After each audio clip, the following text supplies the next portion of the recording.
welcome to What's Up Ocala. I'm your host, Andrew Praber, and today we're diving headfirst into a topic that is near and dear to all of us, saving money like a pro.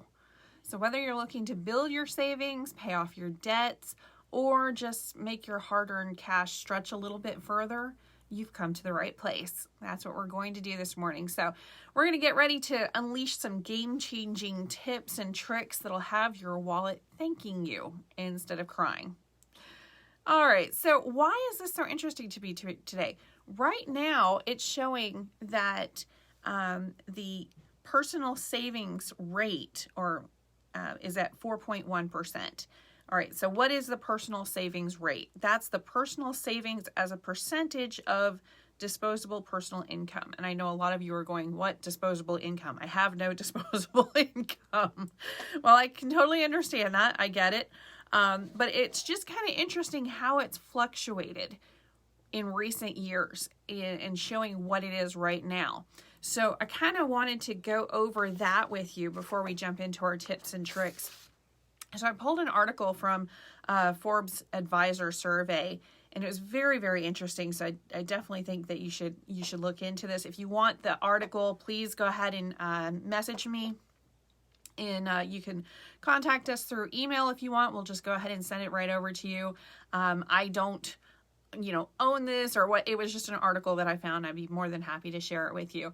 But if you want to send us an email, it's GER.ExpectMore@gmail.com. And we'll go ahead and get this information over to you. But it was really, really interesting. From 1971 to 2023, interest rates averaged at 5.42%. So kind of, all right, sure, whatever, how does that really, translate? Why do you find that so interesting? We're at 4% right now. Well, recently, in recent years, especially during the pandemic, while everyone was not really sure what was going to happen or, what really, we had no idea. None of us had really seen a global pandemic before. So there was an all-time savings high.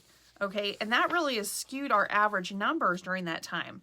And we're not talking a little bit, okay? We're talking like 30%, above 30% in some cases. So to have a 33% personal savings rate, that's crazy. Okay, now mind you, there's a reason for that, okay? Obviously, nobody was going anywhere. Nobody was going out to eat. Nobody was going to the bars. They were all closed. Nobody could go to the mall and blow some money there. It wasn't happening. Okay. We were happy if we could go walk at the park. Okay. So there's definitely, there has to be a balance, obviously. But to see that we were able to save significant amount of our income, that's interesting. It was interesting to me. So total U.S. personal savings amounted right now, as of April 2023, is $802.1 billion. Okay, so that's that 4.1% that I was talking about. But I thought it was very interesting what people are doing with their money and with their savings and stuff. So the pandemic highs of 33.8% in April of 2020 and still 26.3% in March of 2021, that's significant. Okay, that's significant. I thought it was very interesting. I thought a lot of people were bored and blowing their money and buying stuff they didn't need on Amazon or something like that, but that's not really the case. A lot of people just had a lot of uncertainty and they weren't buying big ticket items at all.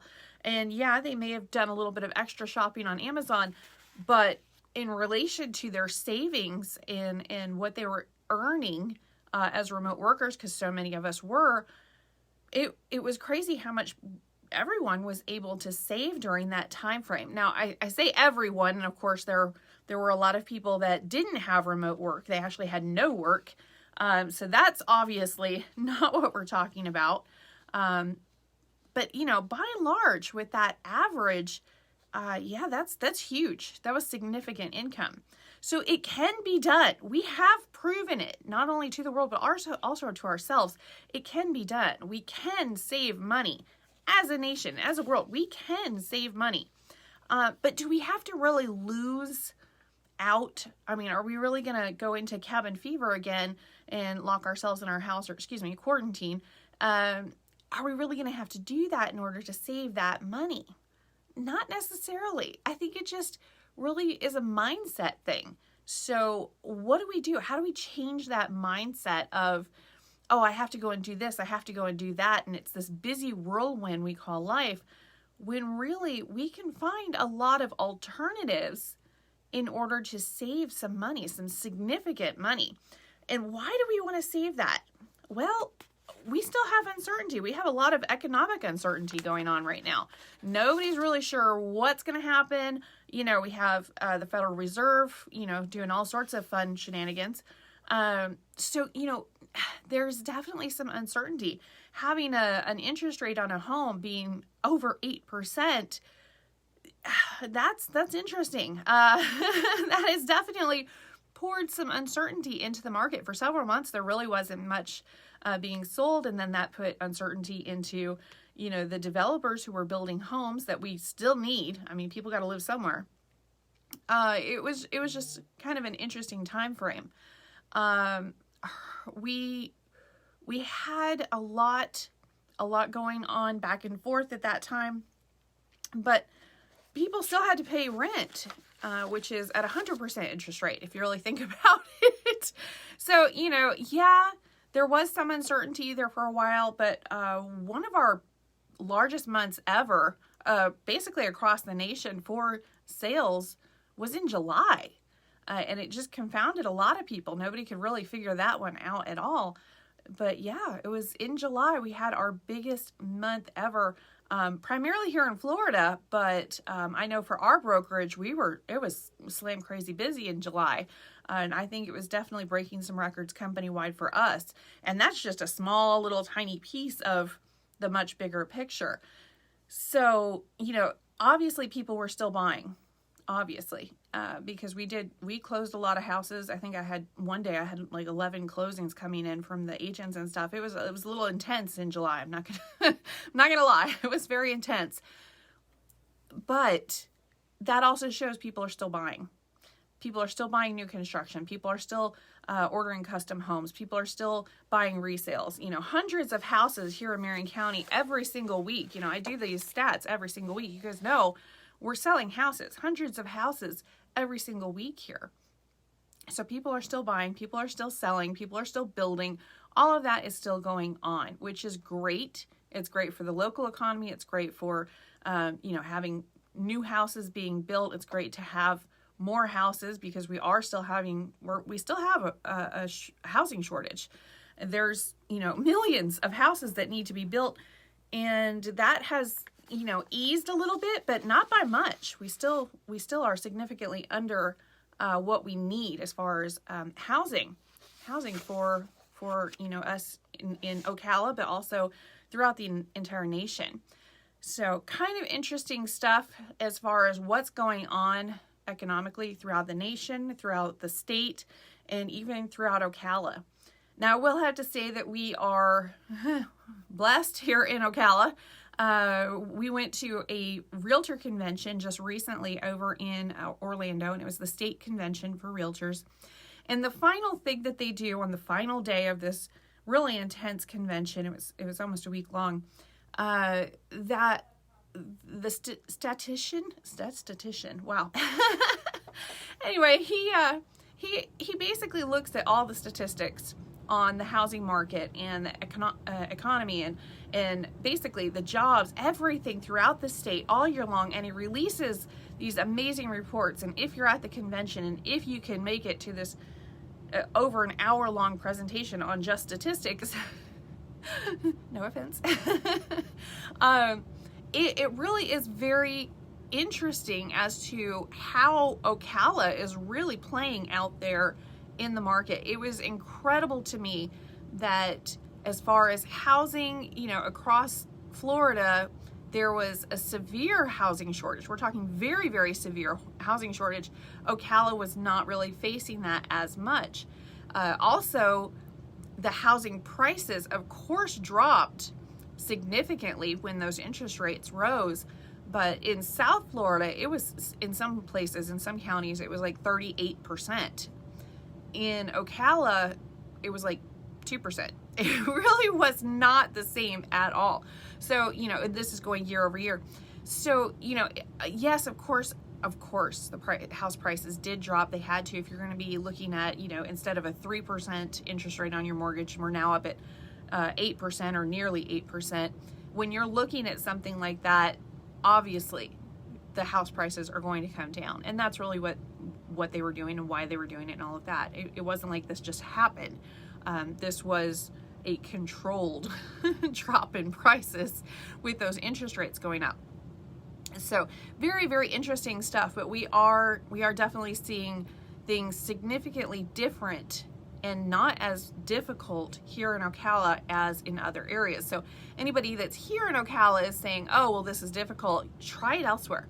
Try it in other cities, even here in Florida, and you'll see there's a significant difference between what we're seeing as a mildly difficult time and how am I going to live in other places in some instances. So completely different feel. Now, am I saying that everybody's got it great? No, that is not what I'm saying. So if you are struggling, that's, you know, that my heart goes out to you, because it's difficult. I've been there before. We have all been there before.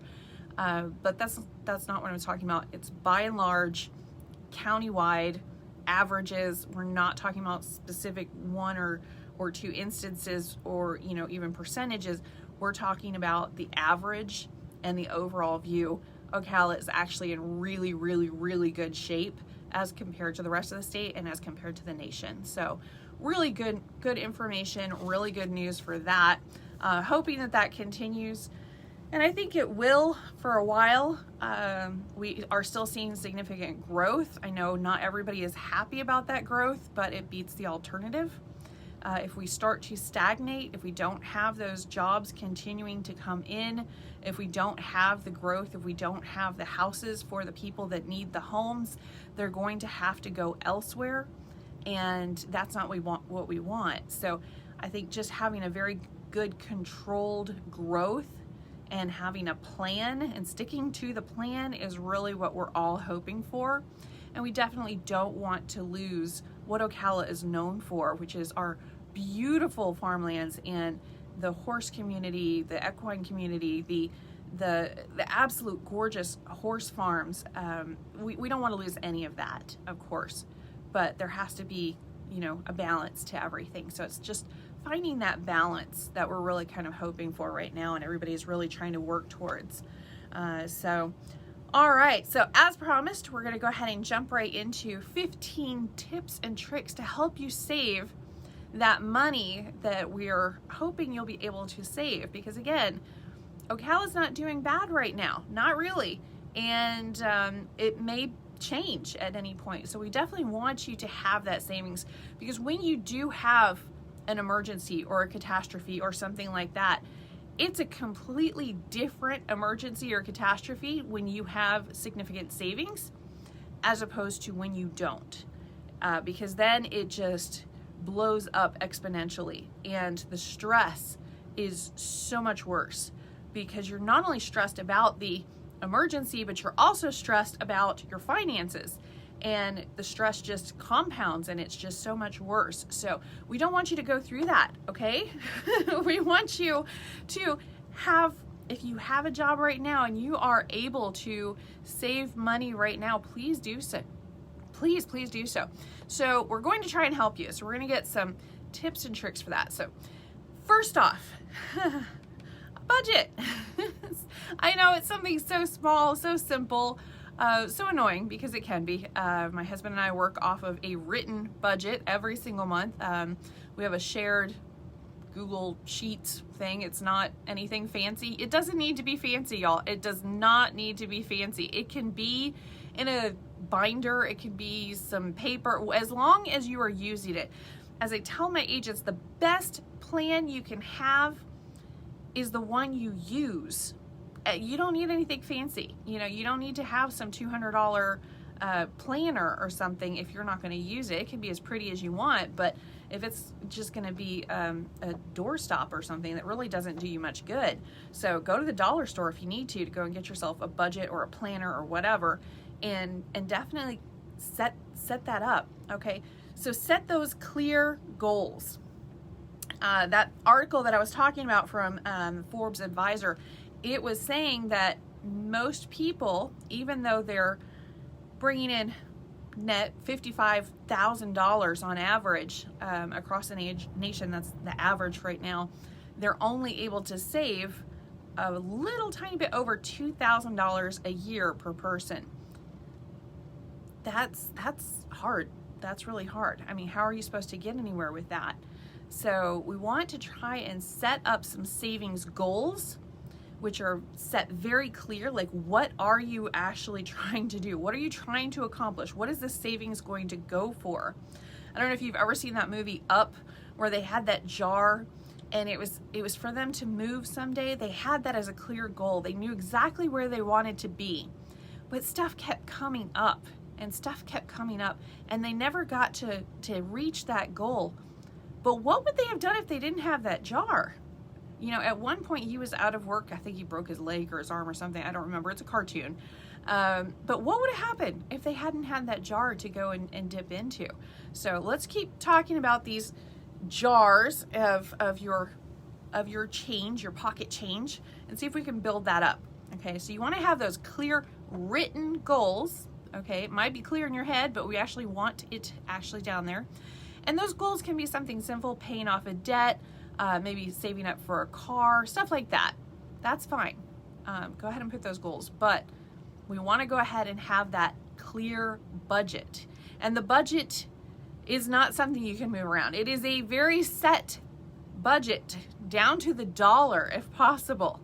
And it may take you a bit of time to get that figured out, and to have that discipline and to really understand what your bills are and what you actually need every month. And then just, try and whittle that down just a bit. All right. As soon as you receive your paycheck, set a portion aside from your savings, and do that before you do anything else. They always say, pay yourself first. That's what they're talking about. Okay. That's what they're talking about. Pay yourself first and everything else goes from there. Try and automate. Okay. Try to automate things so it's not as painful for you. As far as, if you're needing to maybe pay electric bill, or maybe you're trying to pay off credit cards or something like that, what you're going to want to do is set up those automated payments. Now, if you're not even sure how you're going to get your bills paid, that might not work for you. Because if you have it all come out of your account and you don't have any money in your account, that's going to create a significantly larger problem. So only do the bills that you're going to pay, you're going to have funds to pay. And really, you're going to need to set the priorities. So what are your priorities? Well, obviously, the most important is having a roof over your head. So whether you're paying rent or a mortgage or whatever, making sure that that is there, everything else is added to it, okay? You can have a house without electricity, but you can't have electricity without a house. Does that make sense? So make sure you have the roof over your head, okay? That's the first and foremost. Then you're going to want to make sure it has electricity, water, that kind of stuff. Now, is cable necessary? Well, if you work from home and you need the internet, yes. If you just really, really like watching things like Game of Thrones, maybe not so much. So evaluate and see if that's something that you can let go of, maybe for a limited time. Maybe try it for a month or 2 months or 3 months. See how long you can go without having the cable at your home. See what you can do. See any of those kind of things. See if you can do some cutting back to see if you can actually increase your savings by doing that. And sometimes it's something small. My husband and I have gone back and forth on Netflix. They've just raised their rates again. But we've had Netflix for years and years before it was a streaming service. I actually had it where they'd send me the DVDs, and I got to keep them for as long as I wanted, but I couldn't get new ones until I sent them back in the mail. And I actually didn't have cable for quite a few years, actually. I just used the Netflix account. So at that time, it was a few dollars a month, and it worked great, and I didn't have to worry about returning the DVDs on a specific time. It was just pop it into the mailbox. So that worked for me because at the time, there was no extra income coming in. It was very, very tough. I was a single mom, did not have any kind of government aid. I did not have child support. I was just single mom of a toddler during the hardest recession of our era, and it was tough. I'm not gonna put light on it. I got really good at coupons, and if you've never used coupons, you've just never been broke enough. So thankfully I don't have that issue now, but we are still very frugal at our house. Some people just can't even believe how frugal we are. My husband still thinks that we could be even more frugal. I don't. I'm good. And there are some, splurges and stuff that we both are like okay with. I'll be able to go and get my nails done and stuff like that. But again, if we needed to cut back, that'd be one of the things that I can let go of. So, there are certain things that you can, for a time, maybe if it's only a month or something, say, you know what, I'm going to go ahead and not do that for this month. And I'm going to be able to save X amount of dollars. I'm going to be able to save this money and use it for something else, like paying down credit cards or paying off a car loan or something like that. So we don't want to make our lives almost impossible forever. We're not going to be misers here, but we definitely want to get that savings boosted up, okay?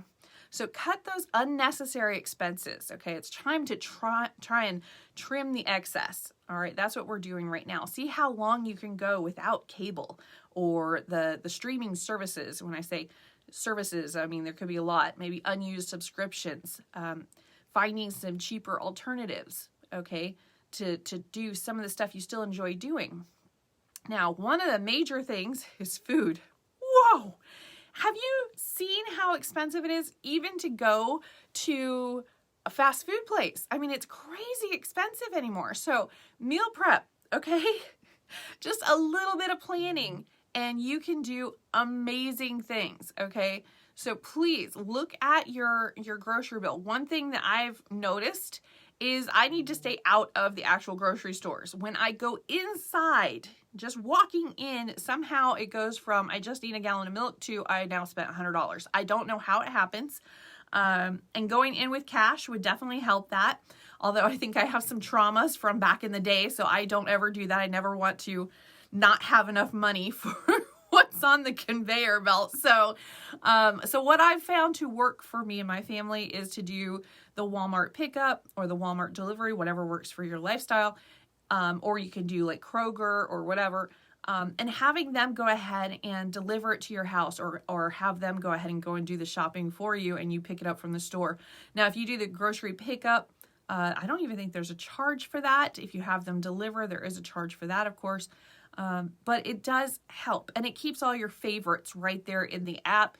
So you can just kind of go through, because your family, let's be honest, you guys eat the same thing basically every week. There's, a little bit of here and there where you make changes, but you pretty much, you have your groceries, So because you can't just grab something from the aisle or the end cap, as they call it, that actually does end up saving you some money. And also, we only put the stuff in the cart, in our digital cart, when we notice that it's empty. So I don't end up buying 3 bottles of mustard because I'm actively looking in my refrigerator going, I don't need any mustard.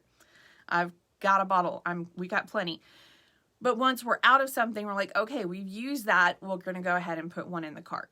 So, it does work. And they do have coupons and stuff like that you can do as well. So that is something that has really, really, really helped us significantly, okay, with savings. All right, before making non-essential purchases, apply the 30-day rule. Okay, I know we all love that, shopping on the A word, the Amazon, or maybe even Walmart.com, whatever. Leave it in your cart for like 30 days. I've noticed after a week or two, I'll go back and go, wow, that's a stupid thing to buy. Why was I interested in that? Don't do that. Don't do that. Just let it ride. Just let it sit there. Don't click buy it now. No, just let it sit there. It's okay. It's not going anywhere. It's right there. Another thing is using coupons. I have found that they are an amazing thing. They are time consuming, so you do have to figure out what you need to do with that, but it can be significant savings, okay? There's a lot of websites out there that will help you with your couponing. So I highly recommend you actually look at some of those couponing websites. There's some that are on TikTok and stuff like that, and they will actually help you get right into how to do it and where to go for the best deals, and you can follow up in your local grocery stores or wherever. You can, if there's no coupons, you can also opt for generic brands. That will also help you. It doesn't necessarily mean that it's inferior. Sometimes opting for those store brands or generic products can really, really help in your savings, and sometimes you won't even notice the difference. Sometimes you will, sometimes you won't, just depends. So look in and see, go ahead and give it a try and see if there's another brand that you can be happy with. It may not be exactly the same, but if it's close enough and you can live with it, go for it. All right. So what else do we have as far as our savings goals and our tips and tricks? We want you to plan free and low cost entertainment. Now, all the time I'm on here talking about fun stuff to do the weekend. And if you notice, it's normally pretty low cost or even free. I have a video on our YouTube channel of a gob of stuff that you can do for $15 per person to go out on dates, and you can have a great time. So there's a lot of stuff you can do. Get creative, okay? Creative dates are so much better than just, you know, the normal stuff. So yeah. Also look into your employer's benefit package, 401k match, health savings, employee discounts. You want to take full advantage of what's being offered, okay? Take full advantage. Go for it. Maybe setting up some different savings account to help organize your savings goals.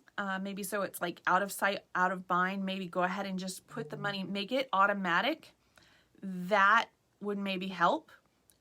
So that's something to look into as well. I don't necessarily like to do that because I like stuff that's simple, but it really just depends on the person. My husband loves doing that. So it really just depends on how you work best. Try out a few things.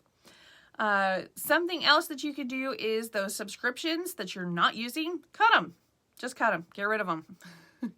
Check and see. You might actually be surprised when you look at your bank account and seeing what is getting pulled from your bank account. You might be really, really, really surprised as to what's actually happening and what's actually pulling. It might be a subscription that you've had for years, and it's coming out, you know, $8 or $5 or something a month for years, and you're not paying attention. So pay attention to that. Okay, that's where that budget really, really helps with that.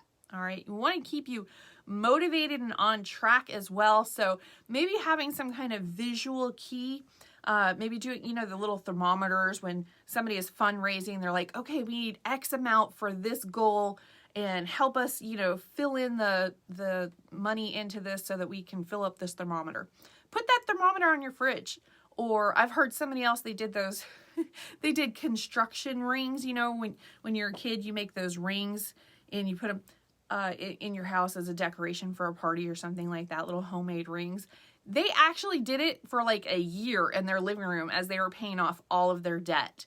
I think that's a little extreme, but they also couldn't forget what their goal was. Every day they had to pass by it. And it was bright red, so I mean, it wasn't like they could just not notice. So yeah, it was pretty crazy. All right, right now we are going to take a real quick break, and when we get back, we're going to be talking about the fun stuff that you could do this weekend, low cost or free, of course.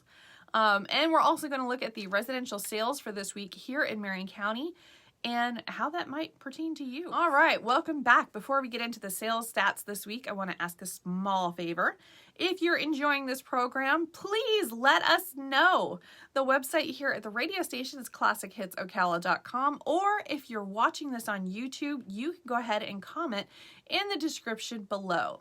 If you're a fan and you truly think that we have helped, or if we've educated or just plain entertained you in some way, please Share this video, share this broadcast with somebody that you know and that you think might get something out of it. We do not have some crazy massive budget for advertising around here, so mostly we're using word of mouth. So get out there and let somebody that you know will enjoy it know about it. So hopefully they will become a fan of the show too. And if you are on our YouTube channel, go ahead and click subscribe if you haven't already, of course. All right, let's go ahead and jump into the real estate stats for this week here in Marion County over the last 7 days. This is residential real estate only.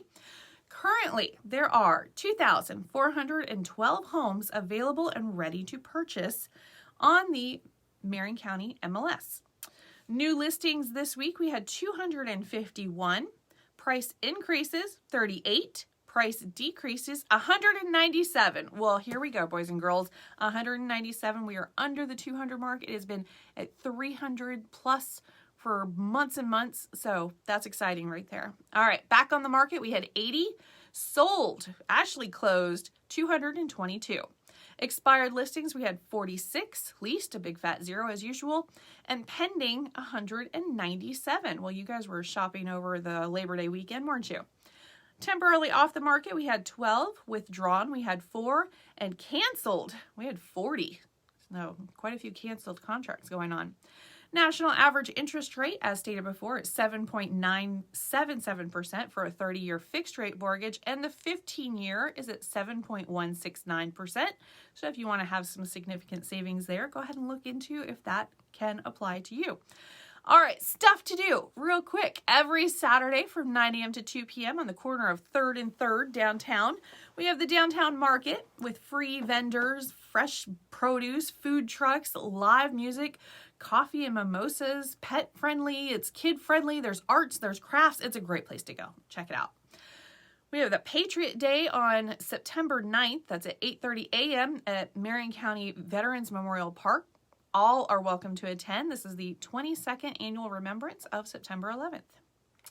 There's the Festival of Speed on September 10th at the World Equestrian Center.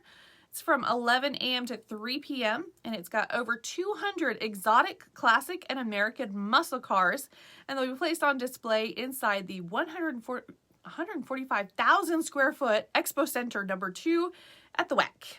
Gotta love it. I would love to see some Lamborghinis or Rolls Royce or Ferraris or whatever they have. That's really cool. It'd be an incredible display inside the Expo Center.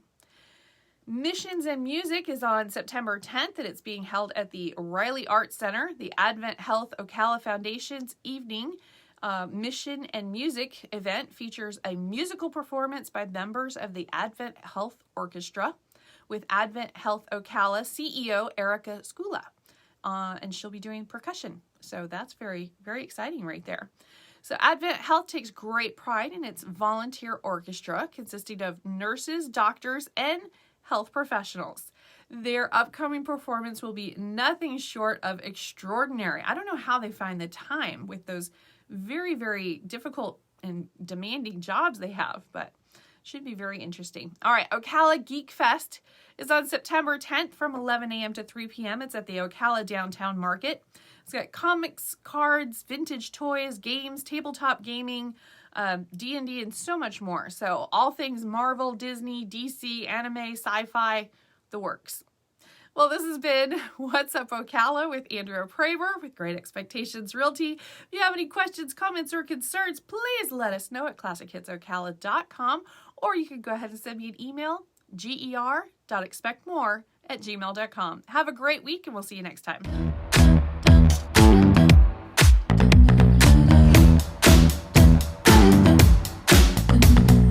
Move with the rhythm, shake it up, stop when the clock hits 13.